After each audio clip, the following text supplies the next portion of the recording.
जय श्री कृष्णा, राधे राधे। आज मैं आपको सुनाऊंगी धर्मराज जी की कहानी। धर्मराज जी की कहानी अनेक अवसरों पर सुनी जाती है। धर्मराज दशमी, कार्तिक मास में, वैशाख मास में और संक्रांति के दिन धर्मराज जी की कहानी सुनने का विशेष महत्व होता है। धर्मराज जी की कहानी को नियमित रूप से सुनने से व्यक्ति के पाप नष्ट होते हैं और स्वर्ग की प्राप्ति होती है। जब पहले दिन कहानी सुननी शुरू करते हैं तो उस दिन कहानी का संकल्प लिया जाता है कि हम 7 दिन कहानी सुनेंगे या 21 दिन या फिर 1 महीना या फिर 1 साल तक। संकल्प के अनुसार नियमित रूप से धर्मराज जी की कहानी सुनी जाती है और बाद में दान पुण्य करके इसका उद्यापन किया जाता है। कहते हैं कि धर्मराज जी की कहानी सुनने से व्यक्ति के पाप नष्ट होते हैं और स्वर्ग की प्राप्ति होती है। तो शुरू करते हैं धर्मराज जी की कहानी। बोलो धर्मराज जी की जय हो। प्राचीन समय की बात है। एक नगर में 2 सेठानियां रहती थी। बड़ी सेठानी के घर में बहुत सारा धन था, लेकिन वह बहुत ही कंजूस थी। कोई दान पुण्य नहीं करती थी और ना ही कोई पूजा पाठ में विश्वास रखती थी। छोटी सेठानी के घर में धन तो कम था, लेकिन वह मन से बहुत ही दयालु और मददगार थी। वह स्वयं को धर्म के कार्य करने में और लोगों की मदद करने में लगाई रखती थी। वह रोजाना सुबह जल्दी उठती और उठने के बाद सबसे पहले मुख्य द्वार पर पानी छिड़ककर झाड़ू निकालती थी। उसके बाद घर की साफ सफाई करके गंगा स्नान करने के लिए जाती। स्नान करने के बाद में तुलसी माता की पूजा करती, बड़ पिंपल को सींचती और पूजा पाठ करती। भगवान के मंदिर में जाकर भगवान को भोग लगाती और धर्मराज जी की कहानी सुनती थी। यह सब जब बड़ी सेठानी देखती तो वह खूब जोर जोर से हंसती थी और कहती कि तुम पता नहीं क्या फालतू के काम दिन भर करती रहती हो।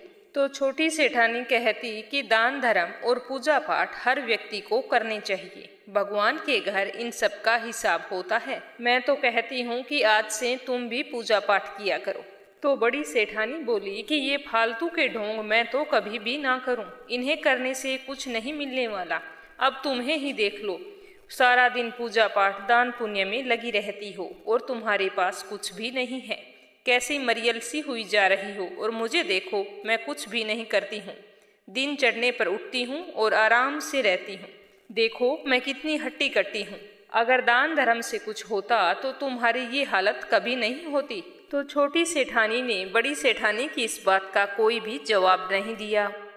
इस तरह आए दिन दोनों सेठानियों में बहस होती रहती। ऐसा करते करते सालों बीत गए। दोनों सेठानियां वृद्ध हो चली थी। तब उन्हें भगवान के घर से बुलावा आया। छोटी सेठानी को लेने के लिए धर्मराज जी ने अपना विमान भेजा, जबकि बड़ी सेठानी को दूत मारते हुए लेकर जाने लगे। तो रास्ते में बड़ी सेठानी ने कहा कि मुझे तो भूख लगी है। तो दूत बोले कि यदि तुमने जीवन में किसी को खाना खिलाया होगा तो ही तुम्हें खाना मिलेगा। बोलो खिलाया था? तो वो मन ही मन सोचने लगी कि इतनी आसानी से तो मैंने सेठ जी को भी भोजन नहीं दिया, भूखों को भोजन क्या करवाऊंगी। तो वो बोली कि नहीं खिलाया। तो यमराज के दूत बोले कि तुम्हें खाना नहीं मिलेगा। थोड़ी देर बाद में उसने फिर से कहा कि मुझे तो प्यास लगी है। तो दूत बोले कि यदि तूने जीवन में कभी किसी को पानी पिलाया है तो ही तुम्हें पानी नसीब होगा। बोलो कि पानी पिलाया था या नहीं पिलाया। तो बड़ी सेठानी बोली कि पानी तो मैंने किसी को नहीं पिलाया, क्या मुझे पानी नहीं मिलेगा? तो दूत बोले कि जो आपने दान पुण्य किया है वही आपको मिलेगा, उसके अलावा आपको कुछ नहीं मिलने वाला। आगे चलने पर रास्ते में बड़ी सेठानी के पैरों में कांटे चुभने लगे और तेज गर्मी पड़ने लगी, लेकिन दूत तो उसे घसीटते हुए लेकर जा रहे थे। अब बड़ी सेठानी को बहुत ही पछतावा हो रहा था और मन ही मन सोच रही थी कि मेरे पास इतना धन था, फिर भी मैंने दान धर्म कभी नहीं किया। अब वो मेरे क्या काम आया, वो तो पीछे छूट गया। छोटी सेठानी ने मुझे कितनी बार समझाया पर मैंने उसकी एक भी नहीं मानी। मुझे तो धन का घमंड था। उस धन का क्या फायदा हुआ जिसका मैंने ढंग से उपयोग भी नहीं किया। इतना सब कुछ होते हुए भी मैंने अपने हाथ से किसी को कुछ भी नहीं दिया। यह सब कुछ सोचते हुए दुखी होती हुई बड़ी सेठानी तो जा रही थी कि इतने में धर्मराज जी का दरबार आ गया। तो वहां जाकर उसने देखा कि छोटी सेठानी तो पहले से ही सिंहासन पर बैठी हुई है। जब बड़ी सेठानी को वहां ले जाया गया और उसके कर्मों का लेखा जोखा किया गया तो धर्मराज ने कहा कि इसने कोई भी दान पुण्य नहीं किया है और ना ही कोई पूजा पाठ व्रत कुछ भी नहीं किया। तो यह तो नरक की भागी है, इसे ले जाओ और तपते हुए कुंड में डाल दो। तो यह सुनकर बड़ी सेठानी रोने लगी, गिड़गिड़ाने लगी और यमराज से कहने लगी कि मुझे पहले कुछ पता नहीं था, अब आप मुझे 1.25 पहर का समय दीजिए, मैं वापस आकर दंड भोग लूंगी। और आप मुझे बताओ कि इस 1.25 पहर में क्या क्या करना होगा जिससे मुझे स्वर्ग की प्राप्ति होगी। तो यमराज ने उसे सब कुछ बताकर कहा कि ठीक है, मैं तुझे 1.25 पहर का समय देता हूँ। तो बड़ी सेठानी के शरीर में वापस प्राण डाल दिए गए। धरती पर आते ही उसने पंडितों को बुलाकर भोजन करवाया, दान दक्षिणा दी, धर्मराज जी की कहानी सुनी और सब तरह के दान धर्म किए। इतने में समय पूरा हो गया। तो अब की बार बड़ी सेठानी को लेने के लिए धर्मराज जी का विमान आया। 1.25 पहर के दान धर्म और धर्मराज जी की कहानी सुनने से बड़ी सेठानी को भी स्वर्ग की प्राप्ति हुई।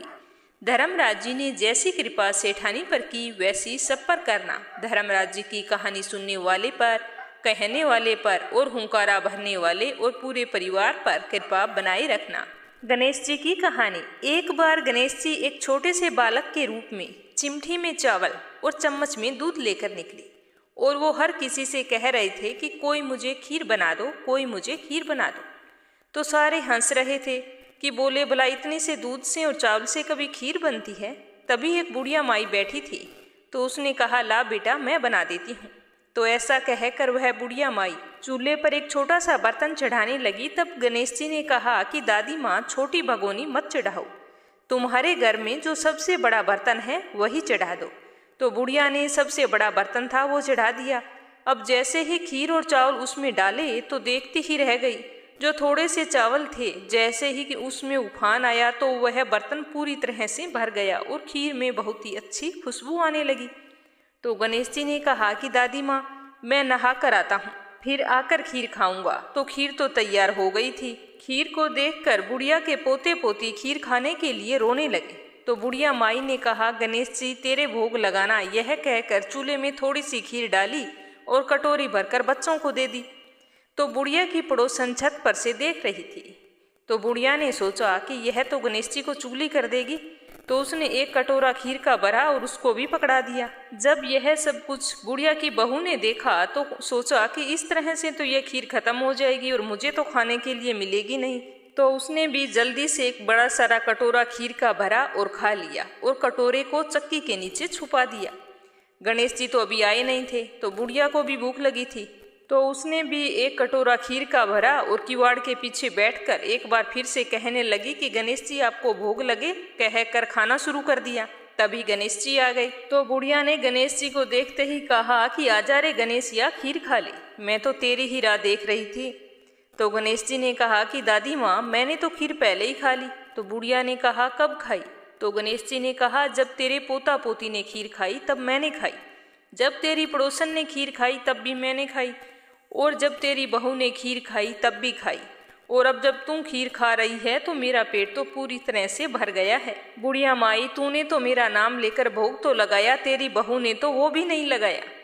तो बुढ़िया ने कहा बेटा तेरी सारी बात सच्ची है, पर मेरी बहू का नाम मत ले, वो तो सुबह से काम में लगी हुई है, उसने खीर कब खाई? तो गणेश जी ने कहा कि चक्की के नीचे देख जूठा कटोरा पड़ा है और मुझे बिना भोग लगाए ही खीर खा गई। तो बुढ़िया ने कहा बेटा बस कर, घर की बात है घर में ही रहने दे, अब मुझे बता कि बची हुई खीर का क्या करूं?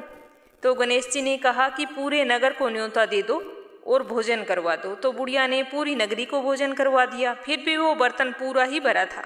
धीरे धीरे यह खबर राजा तक पहुंच गई। तो राजा ने उस बर्तन को महल में मंगवा लिया और बुढ़िया से कहा कि बुढ़िया तेरे घर ऐसे बर्तन का क्या काम, ऐसा बर्तन तो राजमहल में अच्छा लगता है। तो बुढ़िया ने कहा कि ठीक है राजा जी आप ले लो। तो राजा ने खीर का बर्तन महल में जैसे ही रखा, रखते ही खीर में कीड़े मकोड़े बिच्छू पैदा हो गए और खीर में बहुत बुरी तरह से दुर्गंध आने लगी। तो यह देखकर राजा ने बुढ़िया को बुलाया और कहा कि बुढ़िया ये बर्तन ले जा, जा मैंने तुमको दिया। तो बुढ़िया ने कहा कि राजा अगर आप देते तो पहले देते, यह तो बर्तन मुझे मेरे गणेश जी ने दिया है। तो बुढ़िया ने बर्तन वापस उठाया और अपने झोंपड़े में ले गई। तो उसके झोंपड़े में आते ही खीर तो सुगंधित हो गई, सारे बिच्छू कांकड़े सब गायब हो गए। तो बुढ़िया ने गणेश जी से कहा कि गणेश जी, अब मैं बची हुई खीर का क्या करूं? तो गणेश जी ने कहा कि झोंपड़ी के कोने में खड्डा खोदकर गाड़ दो। उसी जगह सुबह उठकर वापस खोदोगी तो धन के 2 घड़े भरे हुए तुम्हें मिलेंगे। ऐसा कहकर गणेश जी तो अंतर्ध्यान हो गए और जाते समय झोंपड़ी के लात मार गए। तो लात मारते ही झोंपड़ी के स्थान पर महल खड़ा हो गया। सुबह जल्दी ही बहू ने फावड़ा लिया और जहां पर खीर दबाई थी उस जगह को खोद दिया, लेकिन बहू को तो कुछ भी नहीं मिला। तो बहू अपनी सास से कहने लगी कि सासू जी, थारो गणेश जी तो झूठो है। तो सासू ने कहा, बहू मारो गणेश झूठो नहीं है, ला मैं देखती हूँ। तो वह फावड़ा लेकर देखने लगी तो टन टन करते हुए 2 घड़े धन के भरे हुए निकल आए। तो बहू ने कहा, सासू जी, गणेश जी तो साचो है, मैं ही झूठी हूँ। तो सास ने कहा कि गणेश जी तो भावनाओं का भूखा है। यह कहकर बुढ़िया ने जोर से कहा कि बोलो गणेश गजानन की जय हो।